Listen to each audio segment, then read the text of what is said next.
How's it going, everybody? Daner here with North Central Coins. Today, we're going to be tackling a mystery that trips up a lot of Canadian coin collectors, and that is those tiny marks, or sometimes the lack thereof, sitting just below the Queen's portrait. Are they mint marks? Are they composition marks? Do they make a coin more valuable, or are they just decoration? Sometimes the littlest details can tell a much bigger story about how Canada's coins were made and can make all the difference between an ordinary pocket change and finding something truly collectible. In this video, we're going to break down exactly what those little mint and composition marks mean, how to identify them, and which ones you need to pay attention to when searching through your pocket change or coin roll hunting. Before we do get into this, I would really appreciate if you guys would smash that thumbs up, subscribe if you're new, and also ring that bell notification so you don't miss out on any of my new content. And make sure to stick around until the end of the video because one of these little marks is tied to a coin that most people will overlook. And then without any further ado, what do you say we get right into it and break down the mint and composition marks on Canadian coins? Let's get it, guys.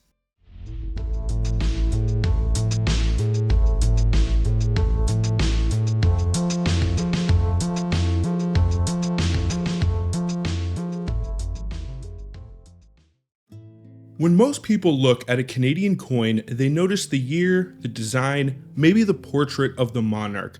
But collectors know that there's another tiny detail that often makes the difference between an ordinary piece and something with an incredible story or value.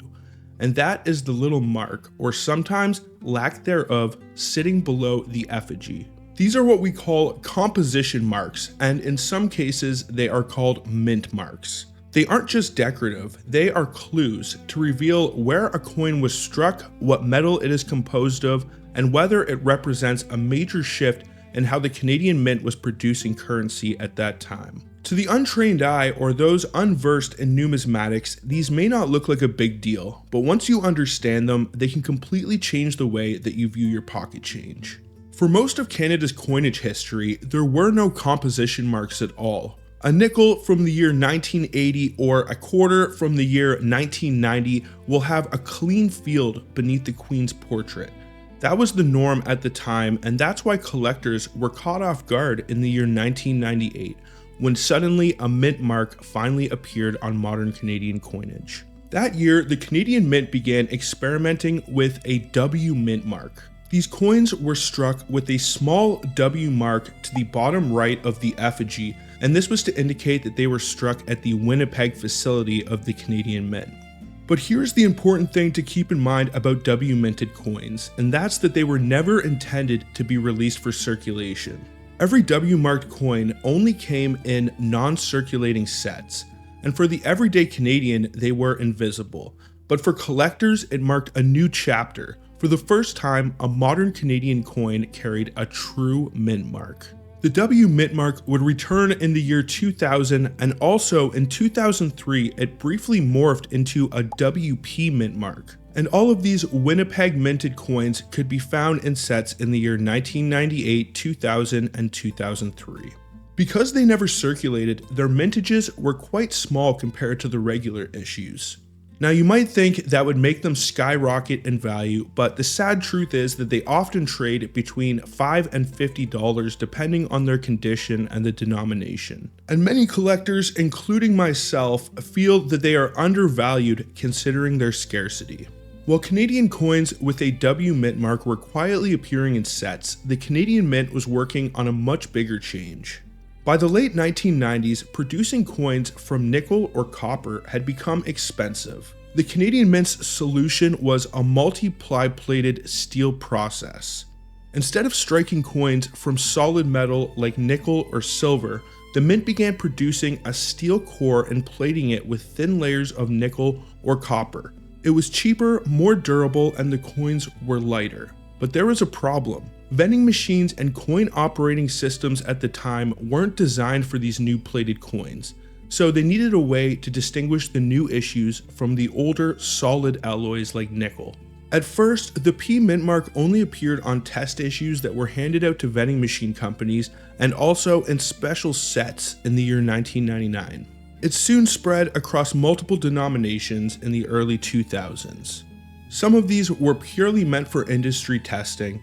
Some of the most infamous examples are the 2000p penny, dime, and quarter, and these were coins that were never intended to circulate. The origins of the 2000p penny, dime, and quarter are quite mysterious, but more than likely they were struck for internal testing at the Canadian Mint, or a few of them were handed out to vending machine companies who then kept them or distributed them amongst collectors when they were not supposed to.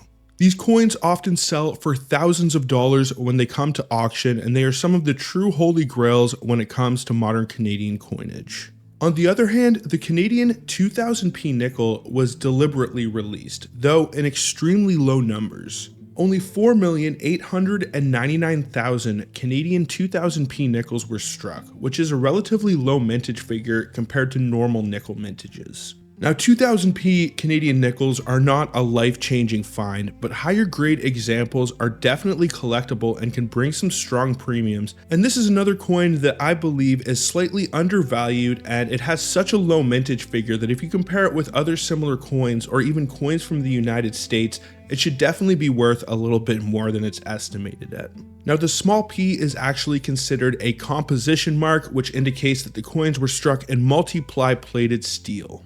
By the year 2006, the Canadian Mint decided it was time to retire the P composition mark. They then introduced a new Royal Canadian Mint logo mark, which is a tiny maple leaf logo.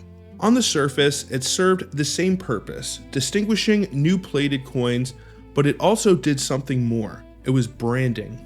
For the first time, every Canadian coin carried a miniature stamp of identity. The Mint wanted Canadians and collectors alike to know instantly that these were Royal Canadian Mint products. Since then, the logo has become standard, appearing on all circulation coins and nearly all collector issues and bullion, with some exceptions here and there. It was a subtle but powerful shift, and composition marks were no longer just functional, they were a part of the Mint's image. In 2023, we saw another unique addition underneath the portrait. To commemorate Queen Elizabeth II's reign from 1952 until her passing in 2022, circulation and collector coins also carried a special 1952 to 2022 double date mark below the effigy. It wasn't a composition mark or mint mark in the traditional sense, but rather a tribute, a one-year only element that makes these coins stand out in Canadian history. So how do you actually recognize these small indication marks? On most different denominations, you want to flip over to the obverse and then look directly beneath the monarch's effigy or bust.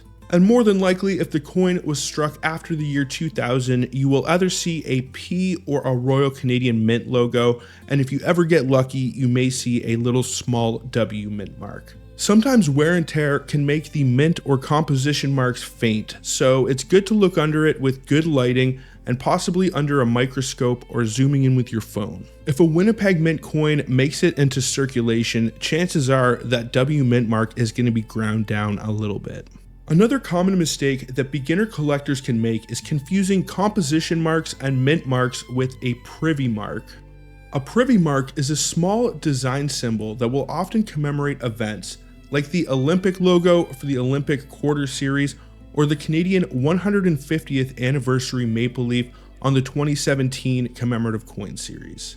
You could technically also consider the double date underneath Queen Elizabeth's bust on the 2023 coins as a privy mark as well. Now, although these may look similar to composition or mint marks, they serve a totally different purpose. Composition marks are about what the coin is made of. Mint marks are about where the coin was produced, and privy marks are usually put there to commemorate special events. Now, it's also worth remembering that many coins, especially before the year 1998, will have no mark at all, and that is perfectly normal, especially on the older circulation issues.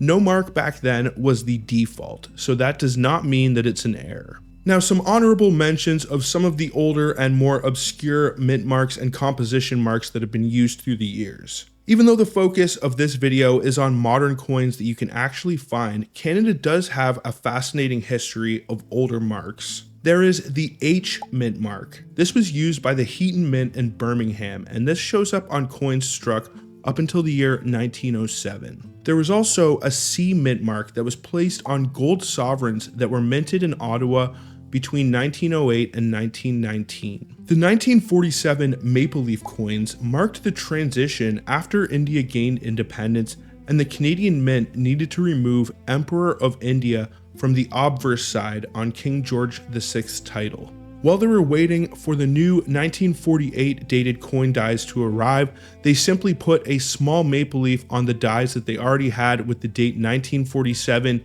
It was used as an improvisation, so any coin that you find with the date 1947 with a maple leaf on it was actually struck in the year 1948. These coins all tell incredible stories in their own right, and they deserve deeper dives, but for everyday collecting, they are more on the historical side than a practical find that you will probably find coin roll hunting or in your pocket change. Now, why do all of these different marks matter on Canadian coins? When you take a step back, you see a clear picture. Older marks reflect Canada's early dependence on foreign mints and sudden political change. Modern marks starting in the year 1998 reflect technological innovation, branding, and the Canadian Mint's growing independence. A plain field underneath the bust might mean a pre-1998 circulation issue. A P composition mark might mean multiply plated steel, and in some cases, even a rare test coin. The Royal Canadian Mint logo marks the new standard, and a W or WP mint mark signals a limited collector piece that was never meant to see circulation. These tiny details, though often overlooked, are the difference between a coin that blends into the pile and one that stands out as a chapter in Canada's numismatic history. What do you guys think about the different Canadian mint, composition, and privy marks that can be found on our coinage? Which type is your favorite? Let me know down in the comments, I would love to know. And as always, please don't forget to smash that thumbs up, subscribe if you're new, and also ring that bell notification so you don't miss another breakdown or video just like this. But I think that is pretty much gonna do it for this one, folks. So until the next one, everybody, peace out and have a good one, y'all.